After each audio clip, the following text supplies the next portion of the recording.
അതിനിർണായകമായ നിലമ്പൂർ ഉപതെരഞ്ഞെടുപ്പിൽ വോട്ടെടുപ്പിനുള്ള സമയം പൂർത്തിയായി. ഇനി അവസരം ക്യൂവിൽ നിൽക്കുന്നവർക്ക് മാത്രമാണ്. 5 മണിവരെ പോളിംഗ് 70.76%. അന്തിമ കണക്ക് കഴിഞ്ഞ തവണത്തെ 76.6%-ന് അടുത്തെത്തിയേക്കും. കനത്ത മഴയിലും നേരത്തെ വോട്ടർമാർ ബൂത്തുകളിൽ എത്തിയിരിക്കുകയാണ്. കൂടുതൽ വിശദാംശങ്ങളുമായി പ്രസാദ് ഉടുമ്പിശ്ശേരിയും ശാന്തകുമാർ വെള്ളാലത്തും ആസിഫ് മുഹമ്മദും ബെൻസൺ ബാബുവും നിലമ്പൂരിൽ നിന്ന് ചേരും. ആദ്യം ശാന്തകുമാറിലേക്കാണ്. ശാന്തകുമാർ, 70-ന് മുകളിൽ കടന്നിരിക്കുകയാണ് ഇപ്പോൾ ഈ ഒരു വോട്ടെടുപ്പ് അവസാനിക്കുന്ന സമയമായപ്പോഴേക്കും. ഇന്ന് രാവിലെ കണ്ടതാണ്, പ്രതികൂല കാലാവസ്ഥയായിട്ട് പോലും നിരവധി ആളുകളെല്ലാം തന്നെ പോളിംഗ് സ്റ്റേഷനിലേക്ക് എത്തുന്നതും നീണ്ട നിര ക്യൂ ഒക്കെ കണ്ടതാണ്. നിലവിൽ വോട്ടെടുപ്പ് എല്ലാ ബൂത്തുകളിലും ഏത് രീതിയിലാണ്? അവസാനിച്ചോ? അതിൻ്റെ കൂടുതൽ വിശദാംശങ്ങൾ. എത്രമാത്രം ഭേദപ്പെട്ട പോളിംഗ് ആയിരുന്നു നടന്നത്? ജെയിംസ്, അത് അങ്ങനെ തന്നെയാണ്. മെച്ചപ്പെട്ട പോളിംഗ് തന്നെ എന്ന് പറയാം. കാരണം 5 മണിക്കുള്ള കണക്കാണ്, ഔദ്യോഗിക കണക്കാണ് നമുക്ക് ലഭിച്ചത്. അത് 70.74 അതിൽ നിന്നും മാറാൻ ഇനി 1 മണിക്കൂർ അതിന് ശേഷവും പോളിംഗ് നടന്നിട്ടുണ്ട്. വലിയ തിരക്കൊന്നും എവിടെ അനുഭവപ്പെട്ടിട്ടില്ലെങ്കിലും പോളിംഗ് നടന്നിട്ടുണ്ട്.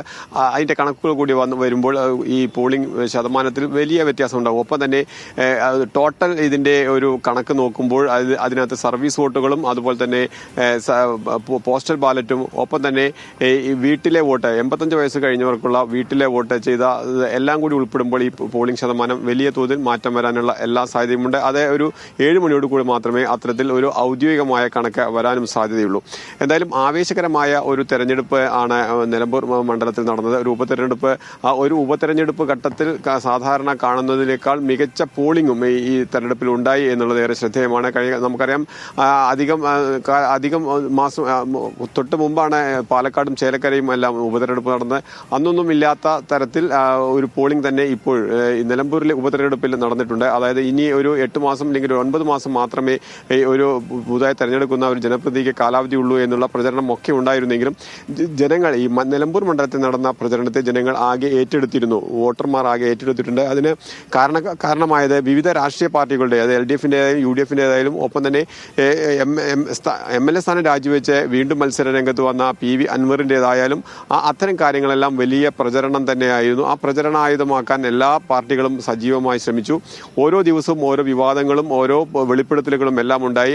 അവയ്ക്കെല്ലാം പ്രതിരോധിക്കാൻ അതാത് മുന്നണികളും നിരവധി തവണ ശ്രമിക്കുകയും ചെയ്തു. അതെല്ലാം ഏറ്റവും അവസാനം ഇപ്പോൾ ഇന്ന് VV പ്രകാശിൻ്റെ ഭാര്യ വോട്ട് ചെയ്യുന്നതിലെ വോട്ട് ചെയ്യാൻ എത്തില്ല എന്നുള്ള പ്രചരണം വരെ ഉണ്ടായി. അത്തരം പ്രചരണങ്ങൾക്കെല്ലാം ഒരു പരിസമാപ്തിയായിരിക്കുകയാണ് ഇപ്പോൾ.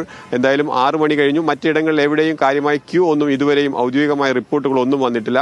അതായത് 5 മണിക്ക് ശേഷം വലിയ നീണ്ട ക്യൂ ഉള്ള ഒരു ബൂത്തുകളും നിലമ്പൂർ അസംബ്ലി മണ്ഡലത്തിൽ ഉണ്ടായിട്ടില്ല. 263 ബൂത്തുകളുണ്ട്. അതിനൊരു പ്രധാനപ്പെട്ട കാരണം, ഇത്തരം ക്യൂ നീണ്ടുപോകാതിരിക്കുന്ന പ്രധാനപ്പെട്ട കാരണം 2021 തെരഞ്ഞെടുപ്പിനെ അപേക്ഷിച്ച് ഏകദേശം 59 ബൂത്തുകൾ അധികമായി ഈ പ്രാവശ്യം ഉണ്ടായിരുന്നു. അത് ഒരു 1100 വോട്ടിൽ താഴെ മാത്രമേ ഓരോ ബൂത്തുകളിലും ഉണ്ടായിരുന്നുള്ളൂ. 1100 വോട്ടർമാർ തന്നെ അതിനകത്ത് ഇരട്ടിപ്പും അതുപോലെ തന്നെ മരണം സംഭവിച്ചവരുടെയും എല്ലാം പേരുകൾ ഉണ്ട് എന്ന് തന്നെയാണ് ഇപ്പോഴും നമ്മൾ വോട്ടർമാരോട് ചോദിക്കുമ്പോൾ പറയുന്നത്. അതുകൊണ്ട് വലിയ അത്രയും ഒരു കൗണ്ട് ഓരോ പോളിംഗ് ബൂത്തുകളിലും ഉണ്ടായിരിക്കില്ല. പക്ഷേ നിലവിലുള്ള വോട്ടർമാർ, സ്ത്രീകളും പ്രായമായവർ ഉൾപ്പെടെ രാവിലെ മുതൽ തന്നെ വോട്ട് ചെയ്യാനെത്തി. പ്രതികൂല കാലാവസ്ഥയായിരുന്നു, ഇടവിട്ട് മഴ പെയ്യുന്നുണ്ടായിരുന്നു. ഈ മഴയത്തും ഇല്ലെങ്കിൽ ഈ പ്രതികൂല കാലാവസ്ഥയിലുമെല്ലാം അവയെല്ലാം മറികടന്നുകൊണ്ട് തന്നെയാണ് ഓരോരുത്തരും വോട്ട് ചെയ്യാൻ എത്തിയത്. ഒപ്പം തന്നെ ഈ സ്ഥാനാർത്ഥികൾ എല്ലാവരും ബൂത്തുകൾ തോറും സന്ദർശനം നമ്മൾ കണ്ടതാണ്. അവരുടെ അഭിപ്രായങ്ങൾ പറയുന്നത് നമ്മൾ കണ്ടതാണ്. അങ്ങനെ ഒരു സജീവമായ രാഷ്ട്രീയ പ്രവർത്തനത്തിന്റെ ഭാഗമായി ഉണ്ടായ ഒരു ഉപതെരഞ്ഞെടുപ്പിൽ വലിയ തോതിലുള്ള ഒരു പ്രചരണം നടന്നു. ആ പ്രചരണത്തിന് ആക്കം കൂട്ടുന്ന അല്ലെങ്കിൽ ആ പ്രചരണത്തിന് ഫലം കാണുന്ന വിധത്തിൽ തന്നെ ഒരു പോളിംഗും ഉണ്ടായി. അതിൻ്റെ അവസാന കണക്ക് വരാനിരിക്കുന്നതേ ഉള്ളൂ. എന്തായാലും അവസാന കണക്ക് വരുമ്പോൾ അത് വലിയ മാറ്റം തന്നെ ഉണ്ടാകും. കഴിഞ്ഞ 2021 നിയമസഭാ തെരഞ്ഞെടുപ്പിൽ 76.6% പോളിംഗ് ഉണ്ടായിരുന്നെങ്കിൽ അതിന് ഏകദേശം സമാനമായ രീതിയിലേക്ക് പോളിംഗ് കടക്കാൻ തന്നെയാണ് സാധ്യത. സ്വാതി. ശരി ശാന്തകുമാർ, എന്തായാലും ഇപ്പോൾ വോട്ടെടുപ്പ് അവസാന മണിക്കൂറിലേക്ക് കടന്നിരിക്കുകയാണ്, അവസാനിക്കാറായിരിക്കുകയാണ്. അതിനിർണായകമായ നിലമ്പൂർ ഉപതെരഞ്ഞെടുപ്പിൽ വോട്ടെടുപ്പിനുള്ള സമയം പൂർത്തിയായിരിക്കുകയാണ്. ഇനി അവസരം ക്യൂവിൽ നിൽക്കുന്നവർക്ക് മാത്രമാണ്. നിലവിൽ 70.76% വോട്ടിംഗ് രേഖപ്പെടുത്തിയിരിക്കുന്നത്. ആസിഫ് മുഹമ്മദ് കൂടി ചേരുകയാണ് അവിടെ നിന്നും. വിവരങ്ങളുമായി ആസിഫ്, എന്തായാലും വളരെ കുറച്ച് കാലമാണ് ഈ ഒരു തെരഞ്ഞെടുപ്പ് വിജ്ഞാപനം വന്നു, അതിനുശേഷം പ്രഖ്യാപനം വന്നു, വളരെ കുറച്ച് കാലത്തെ പ്രചാരണം. അവിടെ ഒരുപാട് നാടകീയമായിട്ടുള്ള സംഭവങ്ങളുണ്ടായി, വിവിധ വിഷയങ്ങൾ ചർച്ചയായി വന്നു. അൻവർ ഫാക്ടറൊക്കെ അവിടെ വിഷയം വിഷയമായി വന്നിരിക്കുകയാണ്. ഇന്ന് അതിനെല്ലാം ഒരു ഉത്തരം നൽകാനായി ജനങ്ങൾ പോളിംഗ് സ്റ്റേഷനിലേക്ക് എത്തുകയും ചെയ്തിരുന്നു. ഇന്ന് പോളിംഗ് സ്റ്റേഷനിൽ കണ്ട കാഴ്ചകൾ ഇത് എത്രമാത്രം ഈ ഒരു തെരഞ്ഞെടുപ്പിൻ്റെ ആവേശകരം അവിടെ കാണാൻ സാധിച്ചു. എങ്ങനെയാണ് ഇന്നത്തെ ഈ ഒരു പോളിംഗ് പുരോഗമിച്ചത്?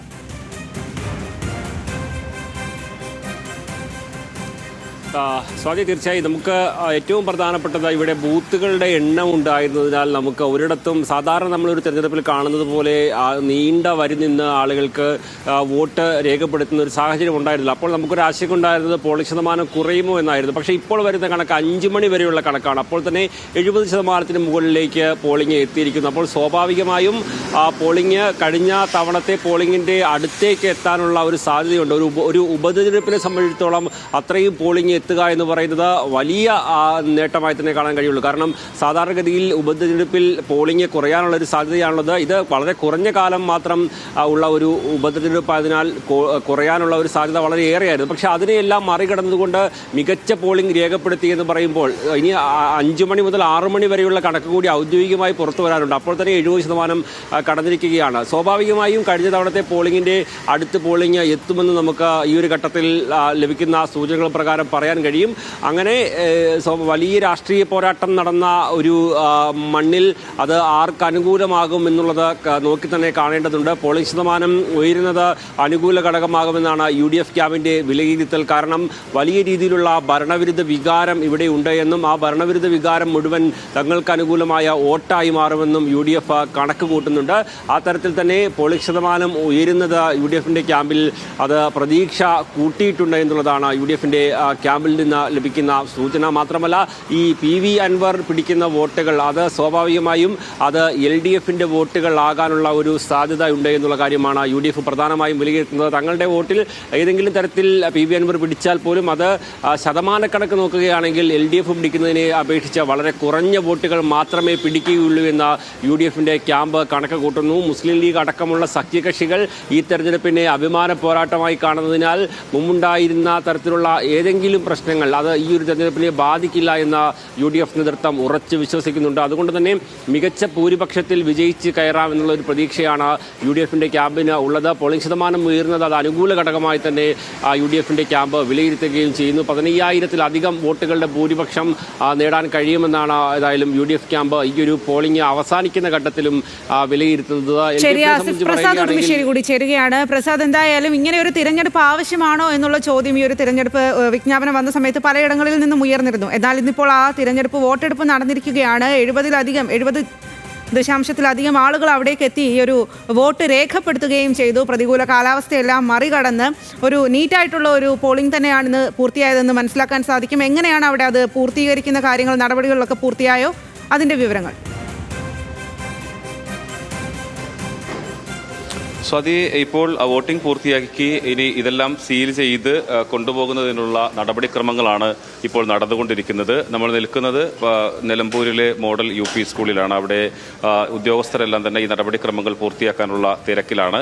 അതോടൊപ്പം തന്നെ നേരത്തെ പറഞ്ഞതുപോലെ എല്ലാ സ്ഥലങ്ങളിലും ഇപ്പോൾ എവിടെയും ആളുകൾ വോട്ട് ചെയ്യാൻ വേണ്ടി ക്യൂ നിൽക്കുന്നില്ല എന്നുള്ളത് തന്നെയാണ്. അതിൻ്റെ പ്രധാനപ്പെട്ട കാരണം നേരത്തെ വിശദീകരിച്ചതുപോലെ തന്നെ കൂടുതൽ ബൂത്തുകൾ ഉണ്ടായിരുന്നു എന്നുള്ളതാണ്. ഇത് കൂടുതൽ ആളുകൾക്ക് സൗകര്യമാണ്. കാരണം കുറേ നേരം ക്യൂ നിൽക്കേണ്ടി വരുന്നില്ല വോട്ട് ചെയ്യാൻ എന്നുള്ളത് വലിയ ആശ്വാസമാണ്. മഴയായതുകൊണ്ട് തന്നെ ആളുകൾ രാവിലെ മുതൽ ഒരു വലിയ തിരക്കല്ലാതെ തന്നെ സാമാന്യം എല്ലാവരും വന്ന് വോട്ട് ചെയ്യുന്ന ഒരു സാഹചര്യമാണ് ഉണ്ടായിട്ടുള്ളത്. മുൻകാലങ്ങളിലെ കഴിഞ്ഞ 4 ഉപതെരഞ്ഞെടുപ്പുകളിലേക്കാൾ കൂടുതൽ വോട്ട് ഇത്തവണ നിലമ്പൂരിൽ ഉണ്ടായി എന്നുള്ളത് ഇവിടുത്തെ രാഷ്ട്രീയ ചർച്ചയുടെയും ഈ തെരഞ്ഞെടുപ്പിന്റെ വീറും ആവേശവും എത്രത്തോളം വലുതാണ് എന്നുള്ളതും വ്യക്തമാക്കുന്നതാണ്. മുഴുവൻ ആളുകളെയും അവരുടെ ഓരോ മുന്നണികളും അവർക്ക് അവരുടെ ഉറച്ച വോട്ടുകളെല്ലാം തന്നെ പോളിംഗ് ബൂത്തുകളിലേക്ക് എത്തിക്കാൻ അവർക്ക് കഴിഞ്ഞിട്ടുണ്ട് എന്നുള്ളത് ആത്മവിശ്വാസം നൽകുന്ന തരത്തിലേക്ക് അതിന്റെ പോളിംഗ് ശതമാനം നമുക്ക് കാണാൻ കഴിയും. പാലക്കാടും ചേലക്കരയും തൃക്കാക്കരയും പുതുപ്പള്ളിയും എല്ലാം നടന്ന ഉപതെരഞ്ഞെടുപ്പിനേക്കാൾ കൂടുതൽ നിലമ്പൂരിൽ വോട്ടിംഗ് ശതമാനം ഉണ്ട് എന്നുള്ളതാണ്. 5 മണിയിലെ കണക്ക് പ്രകാരം 70.76% പോളിംഗ് ഉണ്ടായിരുന്നതെങ്കിൽ ഇനി 6 മണിയോടുകൂടിയുള്ള കണക്ക് അവസാന കണക്ക് വരാനിരിക്കുന്നതേയുള്ളൂ. അത് കഴിഞ്ഞ പൊതുതെരഞ്ഞെടുപ്പിലുണ്ടായിരുന്ന 76.6 എന്നതിൻ്റെ അതിനോടടുത്ത് തന്നെ ആ പോളിംഗ് ശതമാനം ഇവിടെ ഉണ്ടാകും എന്നത് വ്യക്തമാക്കുന്നു.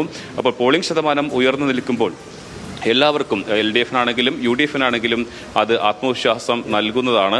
അവരുടെ പ്രതീക്ഷകൾ അതിനനുസരിച്ച് ഉയർന്നു തന്നെ നിൽക്കും എന്നുള്ളതാണ്. പോളിംഗ് ശതമാനം കുറയുമ്പോഴാണ് ഏതെങ്കിലും ഒരു മുന്നണി ആശങ്കപ്പെടുന്ന ഒരു സാഹചര്യം ഉണ്ടാകുക. കാരണം അവരുടെ വോട്ട് കുറഞ്ഞു പോയോ എന്നുള്ളൊരു ആശങ്കയുണ്ടാകും. പക്ഷേ ഇവിടെ അവർക്ക് രണ്ടു കൂട്ടർക്കും പ്രതീക്ഷ നൽകുന്നത് പോളിംഗ് ശതമാനം ഉയർന്നു നിൽക്കുന്നു എന്നുള്ളത് തന്നെയാണ്.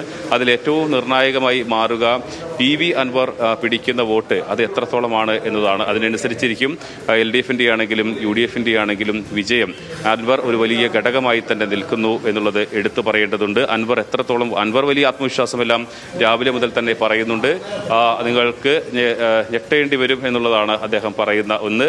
ഇവിടെ നിന്നും ആയിരക്കണക്കിന് ആളുകളുമായി ഞാൻ നിയമസഭയിലേക്ക് ഇവിടെ നിന്ന് പോകും എന്നത് അദ്ദേഹം ആത്മവിശ്വാസത്തോടു കൂടി പറയുന്നു. പക്ഷേ അൻവർ എന്തായാലും രണ്ട് മുന്നണികളും ആദ്യം കരുതിയിരുന്നത് 10,000-ൽ താഴെ വോട്ട് മാത്രമാണ് പിടിക്കുക. അൻവർ ഒരു ഘടകമേ അല്ല എന്നത് LDF-ഉം UDF-ഉം ഒരുപോലെ ആവർത്തിക്കുമ്പോഴും അൻവറിനെ നമ്മൾ പല സ്ഥലങ്ങളിലും പോകുമ്പോൾ മനസ്സിലാക്കുന്നത് അൻവറിന് സാമാന്യം വോട്ട് പിടിക്കുമെന്ന് തന്നെയാണ് ഉള്ളത്. എന്തായാലും ആരുടെ കണക്കുകൂട്ടലാണ്? LDF-ഉം UDF-ഉം കരുതിയതുപോലെ അൻവർ വോട്ട് പിടിക്കില്ല എന്നതാണോ? അൻവർ ആത്മവിശ്വാസം പ്രകടിപ്പിച്ചതുപോലെ വളരെ കൂടുതൽ വോട്ട് ഈ മണ്ഡലത്തിൽ നിന്ന് പിടിച്ച് ശക്തമായ മുന്നേറ്റം നടത്താൻ PV അൻവറിന് കഴിയുമോ എന്നുള്ളതെല്ലാം തന്നെ ഇനി നമുക്ക് 23-ാം തീയതി അറിയാം.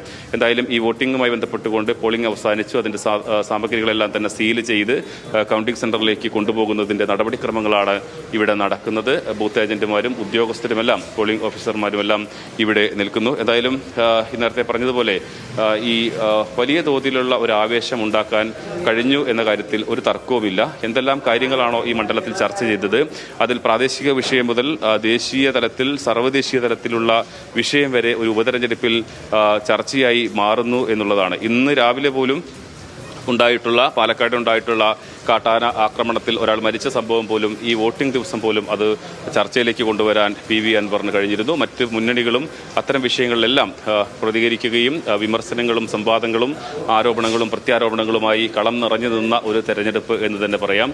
സംസ്ഥാന നേതാക്കളെല്ലാം തന്നെ അത് CPM-ന്റെ ആണെങ്കിലും കോൺഗ്രസിൻ്റെ ആണെങ്കിലും മുസ്ലിം ലീഗിൻ്റെ ആണെങ്കിലും മറ്റു നേതാക്കളെല്ലാം തന്നെ വളരെ സജീവമായി പങ്കെടുത്ത അല്ലെങ്കിൽ അതിന് നേതൃത്വം കൊടുത്ത ഒരു ഉപതെരഞ്ഞെടുപ്പ്. അതുകൊണ്ട് തന്നെ എല്ലാവർക്കും ഇത് ഒരു തദ്ദേശ തെരഞ്ഞെടുപ്പിന് തൊട്ട് മുമ്പ് നടക്കുന്ന ഉപതെരഞ്ഞെടുപ്പ് ആയതുകൊണ്ട് ഇതിൽ പരമാവധി വിജയം ഇതിൽ കുറഞ്ഞതൊന്നും ചിന്തിക്കാനില്ല എന്ന തരത്തിൽ തന്നെയായിരുന്നു അവരുടെ എല്ലാം പ്രവർത്തനം. LDF കഴിഞ്ഞ 2 തവണയായി PV അൻവറിലൂടെയാണെങ്കിലും കഴിഞ്ഞ 2 തവണയായി ഇവിടെ വിജയിച്ചു നിൽക്കുന്ന ഒരു മണ്ഡലമാണ്. UDF-നെ സംബന്ധിച്ചിടത്തോളം 3 പതിറ്റാണ്ടിലേറെ കാലം ഇവിടുത്തെ തെരഞ്ഞെടുപ്പ് ചരിത്രം പരിശോധിച്ചാൽ ഏറ്റവും കൂടുതൽ തവണ വിജയിച്ചിട്ടുള്ളത് UDF തന്നെയാണ്. അതിൽ ഏറ്റവും കൂടുതൽ കാലം MLA-യും മന്ത്രിയും എല്ലാമായി നിന്നത് ആര്യാടൻ മുഹമ്മദ് ആയിരുന്നു.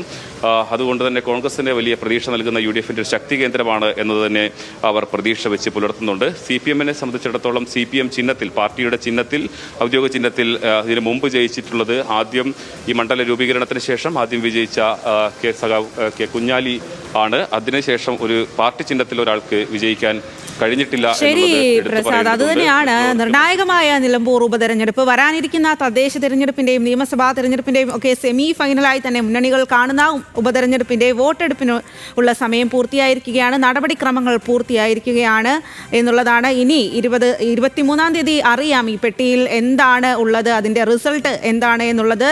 70.76% 6 മണി വരെ ആയപ്പോൾ പോളിംഗ് രേഖപ്പെടുത്തിയത് എന്നുള്ളതാണ്. വോട്ടർമാരെല്ലാം കനത്ത മഴയിലും നേരത്തെ തന്നെ ബൂത്തുകളിലെത്തി അവരുടെ വോട്ട് രേഖപ്പെടുത്തുകയും ചെയ്തു. ആ വിവരങ്ങളാണ് പ്രസാദ് ഉടുമ്പിശ്ശേരിയും ശാന്തകുമാർ വെള്ളാലത്തും ആസിഫ് മുഹമ്മദും നൽകിയത്.